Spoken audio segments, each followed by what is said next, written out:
नमस्कार दोस्तों, मैं विनय दुबे मुंबई से। पौराणिक काल में एक पारस पत्थर का उल्लेख आता है।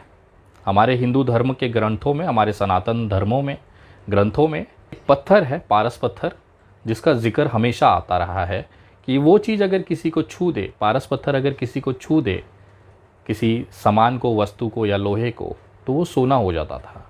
ऐसी किंवदंतियाँ और कहानियाँ पुराने ज़माने से चली आ रही हैं, सुनाई देती है, हमने बचपन में बहुत सुनी है। आज उस पारस पत्थर की खोज हो गई भारत के अंदर। आपको सुन के आश्चर्य लग रहा होगा कि ये विनय दुबे आज किस मुद्दे पे बात कर रहा है।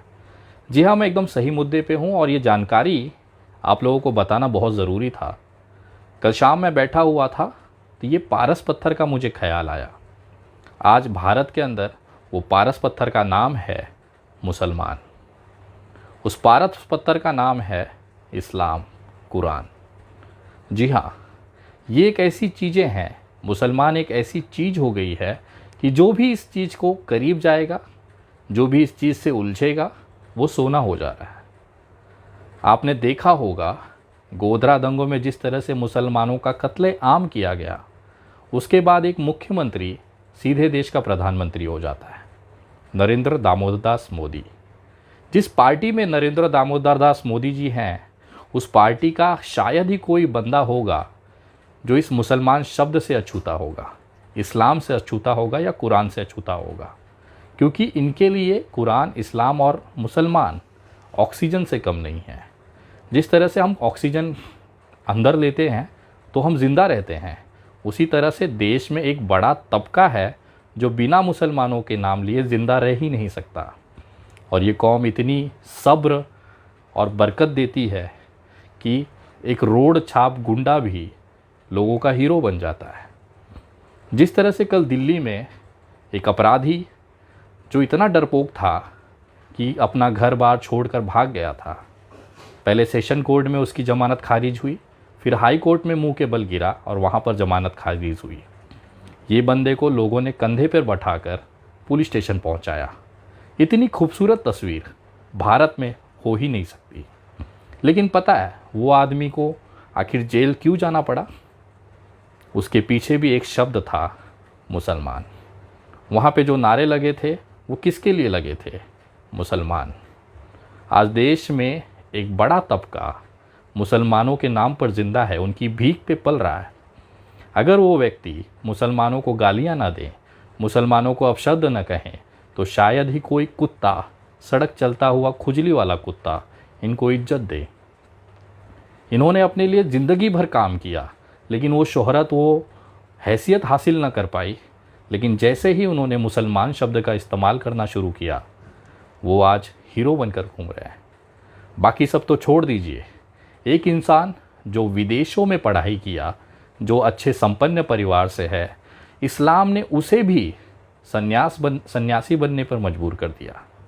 मैं बात कर रहा हूँ गाज़ियाबाद के उस दलाल, उस असामाजिक तत्व यति नरसिंहानंद सरस्वती की। ये व्यक्ति खुद कबूल कर रहा है कि केवल इस्लाम और मुसलमान के खातिर ये बंदा सन्यासी बन गया। सुनिए ज़रा। और सन्यासी भी मैं केवल इस्लाम के जिहाद से लड़ने के लिए बना हूं, वरना सन्यासी बनने का मेरा कोई उद्देश्य इस धरती पर नहीं था।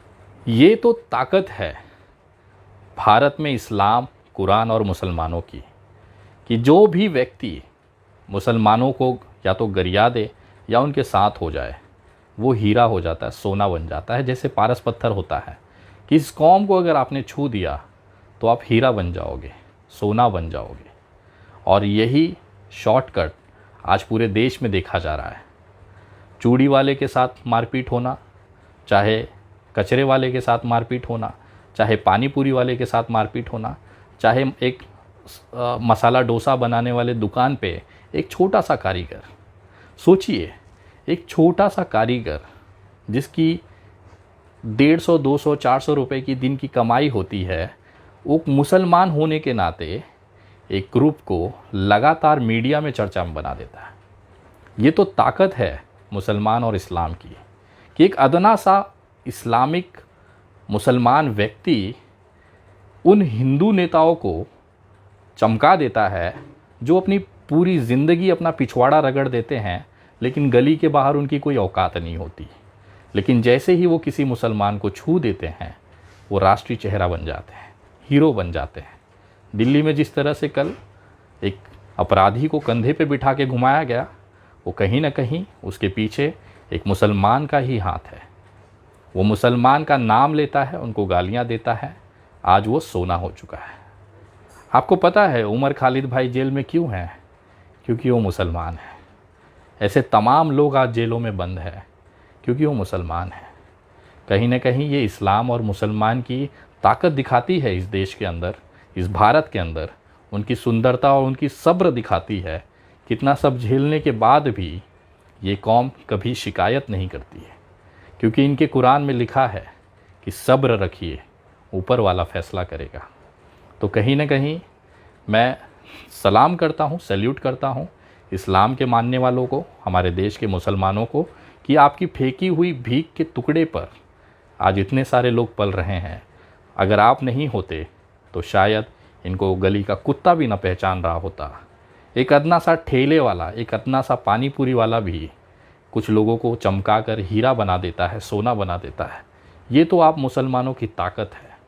मैं सैल्यूट करता हूँ, मैं धन्यवाद करता हूँ कि आप हमारे देश में इसी तरह से ऐसे चमकाने के लिए, ऐसे सोने बनाने के लिए आप बने रहें। लेकिन ऊपर वाला आपके साथ हमेशा है। हम जैसे हिंदू भाई, सनातनी भाई आप लोगों के साथ हमेशा है। चाहे कितना भी कष्ट आए, चाहे कितनी भी तकलीफ़ें दी जाए, हम कभी भी आपका साथ नहीं छोड़ेंगे। क्योंकि लोगों के आंखें बंद करने से अंधेरा नहीं होता।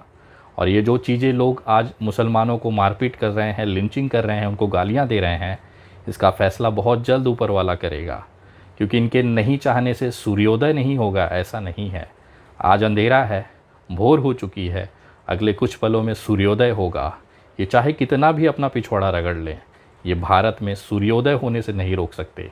नरेंद्र मोदी जी आए और चले भी जाएंगे, बहुत सारे नेता भारतीय जनता पार्टी के आए और चले भी जाएंगे।